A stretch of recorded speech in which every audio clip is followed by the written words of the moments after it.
On commence par l'Afrique de l'Est. Dans cette revue de presse ce matin, les sacs plastiques devraient continuer à être vendus et utilisés dans les magasins et autres commerces au sein de la communauté des États d'Afrique de l'Est, du moins à court et moyen terme. Les États en question ne sont toujours pas parvenus à s'entendre sur la ratification du projet de loi de 2016 prévoyant donc le contrôle de ces matériaux en polyéthylène dans la sous-région.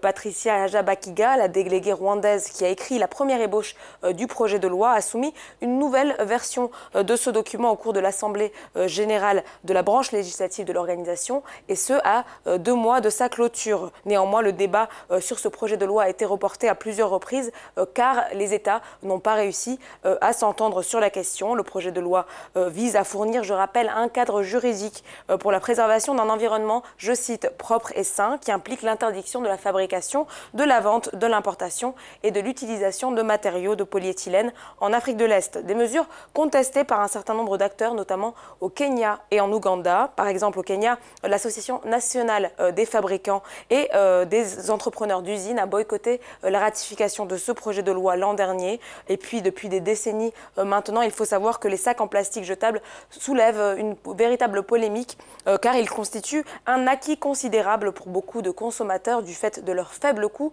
et de leur côté pratique, une position qui diverge de celle des défenseurs de l'environnement pour qui ces déchets sont la principale cause de pollution en milieu urbain. Il faut savoir que les déchets de polyéthylène peuvent prendre des centaines d'années avant de se décomposer.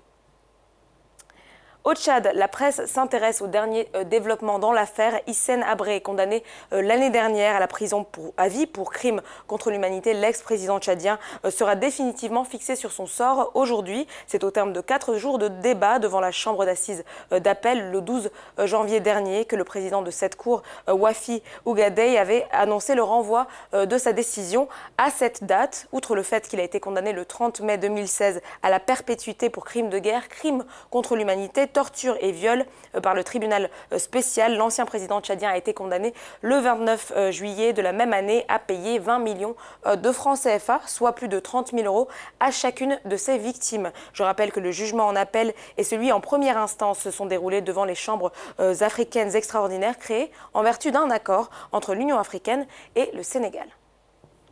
Pour terminer, l'esclavage moderne dans le viseur des autorités mauritaniennes et de l'Organisation des Nations Unies. La ministre mauritanienne des Relations avec le Parlement et la société civile, Awa Cheikh Sidia, a reçu en audience ce mardi à Nouakchott Urmila Boula, la rapporteuse spéciale de l'ONU sur les formes contemporaines de l'esclavage. Les deux parties ont abordé les moyens de renforcer la lutte contre ce fléau qui reste très répandu dans le pays, avec environ 150 000 esclaves pour 3,8 millions d'habitants, selon un rapport de l'ONG Walk Free publié en 2016. La Mauritanie présente la plus grande proportion d'esclaves modernes, loin devant le deuxième pays du classement, Haïti, qui en compte 2 fois moins.